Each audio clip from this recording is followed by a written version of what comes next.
This is Ian Cameron for Odds.com, and I'm back with another NBA betting preview video. We're on to Friday, July 31st, the second day of NBA regular season action in Orlando, Florida.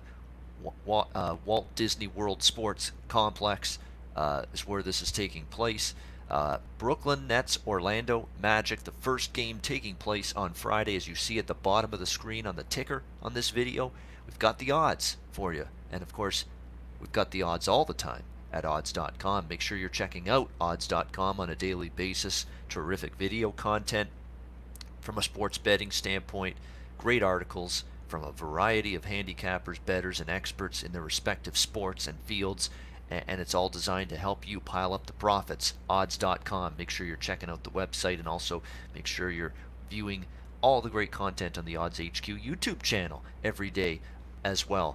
Orlando and Brooklyn, let's preview this matchup. We've got the Orlando Magic, currently a 6.5-point favorite in this game, total 211.5 for this matchup, and it has been pretty much one-way line movement in this game since the line came out a few weeks ago, and you can understand fully why that's the case. The Brooklyn Nets have been, it's well documented, it's been announced for weeks now, just the deluge of players that have decided, we're not going to play, we're injured, we don't feel like playing, we're concerned about the coronavirus. There's a whole slew of different factors that have led several members of the Brooklyn Nets to say, you know what, we're not playing here for this restart in Orlando. And really the biggest issue facing the Nets is trying to figure out how they're going to field a proper basketball team at this point, and a competitive team for these games in Orlando. There's that phrase, cutting the nets. In the NCAA tournament, the national champion, when you win, what do? Climb up the ladder, snip, snip, snip, get the scissors out, snip, snip, snip, cut the nets down. Well, we're cutting the nets all right, but in this case, we're cutting the nets as in terms of we're cutting some players. Like, who the hell's left? Who's left for this basketball team? I mean, my goodness, you look at the list of players not suiting up for the Brooklyn Nets. Obviously, we know the two big ones. Kevin Durant hasn't played all year. There was a glimmer of hope for a period of time that maybe KD would be back and ready to play for the Brooklyn Nets, but not the case. He ain't returning. Kyrie Irving not going to suit up as well for the Brooklyn Nets. So there's the big two. Well, it got worse for them after that. Spencer Dinwiddie's had a heck of a season, if you ask me, for the Brooklyn Nets. Really good basketball player and an impact player for this squad. He's not going to be playing. Neither is Taurean Prince. Neither is Michael Beasley. Neither is Nicholas Claxton, and neither is DeAndre Jordan, veteran center. All of them out of action for this restart in Orlando, and none of them will suit up. So, talking about Brooklyn now, who are their best players? Who's left? Caris LeVert, and I like Caris LeVert, great player. He's probably the best player now remaining on this team. I'm serious. It's Caris LeVert. Joe Harris is capable, Jared Allen. Wow, you get beyond those guys, and there's not much there in terms of quality depth, in terms of guys that can come in, play big minutes, make a big impact in the game, and there's just a question now of where do the Brooklyn Nets turn for offense, especially. Caris LeVert, Joe Harris is streaky, Jared Allen's a decent around the rim, but offensive options are certainly few and far between for Brooklyn at this point in time.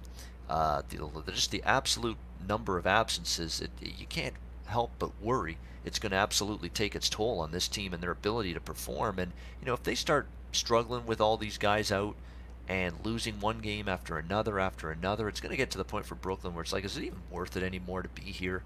Is it, are we just wasting our time? Why don't we just get the hell out of here? We want to get back home. We're not going anywhere anyway at this point. They actually are the 7th seed right now in the Eastern Conference and in a playoff spot. But boy, do they look like a team that's well equipped to compete with anybody? Like a Milwaukee or a Toronto, Boston, anybody they play in a first round matchup? I sure as hell don't think they're equipped to do that. And that's obviously the biggest problem, that, if they start losing, they just might do the old tap out and say, you know what, we're not, what the hell? Well, why keep fighting the good fight when we just, personnel-wise, we just can't match up with any of these teams right now? From an Orlando perspective, the pandemic unfortunately came at a bad time. Orlando was really starting to put together some good basketball, maybe one of their better stretches of the season. They were 6-3 straight up, 8-1 against the spread in the 9 games they played before the NBA season was paused. They do have a couple concerns of their own from an injury standpoint. Aaron Gordon's been dealing with a little groin problem throughout the scrimmages and training camp so far, but there's still a good chance he can play Friday night. Obviously, you want him in there. 16.4 points per game on average, 9.1 boards per game. He's a very good double-double type candidate for the Magic on a regular basis. Markelle Fultz has had some question marks about how much minutes is he going to get, but it looks like he might be okay for Friday. Jonathan Isaac, this is a guy that hasn't played since really the end of last year. He's had a serious injury, was really starting to come forward and make his presence felt. Really good defensive player. One of the better, in fact, defensive players on this Magic team. Jonathan Isaac, there's a chance he might play at some point. I don't know about Friday.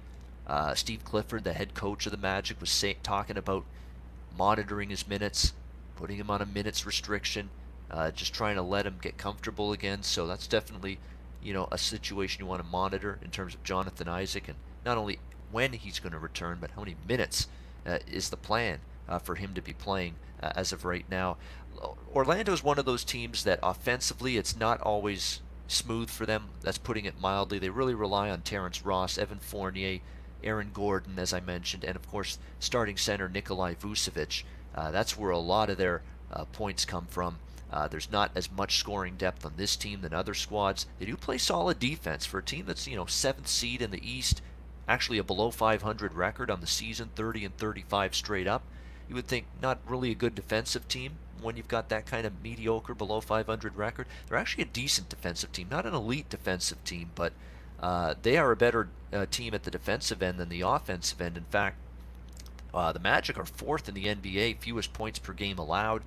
They've done very good in terms of their transition defense, and that's very important in today's NBA. So many teams, it's like a pattern now, wash, rinse, repeat. When these teams get the basketball after a missed shot by the opponent or after a turnover by the opponent, they're taking it and they're trying to run it right down your throat to the other end to get an easy transition basket. So your transition defense, it's a lot more imperative to success now than say it was 20-30 years ago. And Orlando's actually one of the better transition defensive teams in the NBA, but Orlando's also had trouble taking care of the basketball. That's been one of their issues. When they've lost games, they've committed way too many turnovers. Treating the basketball like a hand grenade is not the recipe for success. It's not the recipe for winning games or covering point spreads. Orlando's definitely had an issue in that regard. When it's all said and done in this game, when you look at it, Orlando laying 6.5 right now, total 211.5. The Magic are quite simply the much healthier team, deeper team. Certainly more of their top players, at the ready to go and play than the Brooklyn Nets, who are just decimated with players not suiting up for this restart in Orlando. And the Magic are chomping at the bit. They're the 8th seed right now.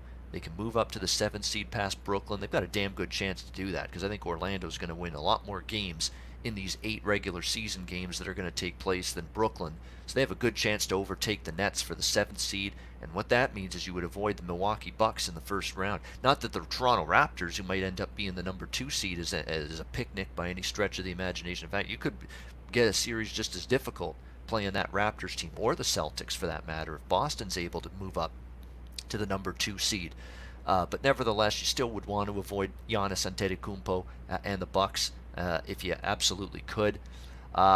This is a tough game for me to give a recommendation for right now from a betting standpoint because I do have Orlando in pocket and did bet the Magic at laid 3.5 with Orlando about a week and a half to 2 weeks ago when all of the news was starting to circulate about all these Brooklyn Nets players not suiting up. The problem is now you got to lay 6.5. So if you haven't bet Orlando already, it's a question of value. You've probably missed the best of the number. I would still only lay the points here with Orlando in this game, but you have to remember, even though they've got way more of their starters and their regular team, available to them than Brooklyn does. Still the first game of the regular season for these teams.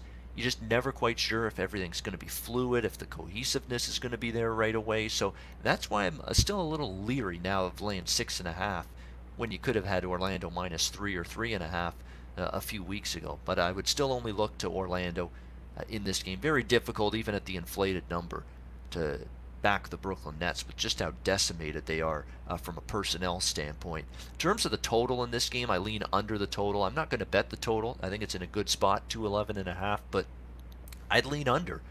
in this game. Look, where are the Nets going to find offense outside of LeVert and maybe Joe Harris consistently? Where's it going to come from? I have my doubts. Orlando is pretty solid, capable defensively, and they're better at that end than the offensive end. So put it all together, and if I'm betting this total, I would look under 211.5 when it comes to the Magic and the Nets. That's my NBA betting preview for Orlando, Brooklyn. I'm Ian Cameron. Thanks for watching. I will be back with many more NBA betting preview videos right here on the Odds HQ YouTube channel. Thank you for watching. Make sure you visit odds.com for all kinds of great sports betting content. Until next time, good luck with all of your wagers, and I'll see you again for more NBA betting preview videos right here at Odds HQ YouTube channel.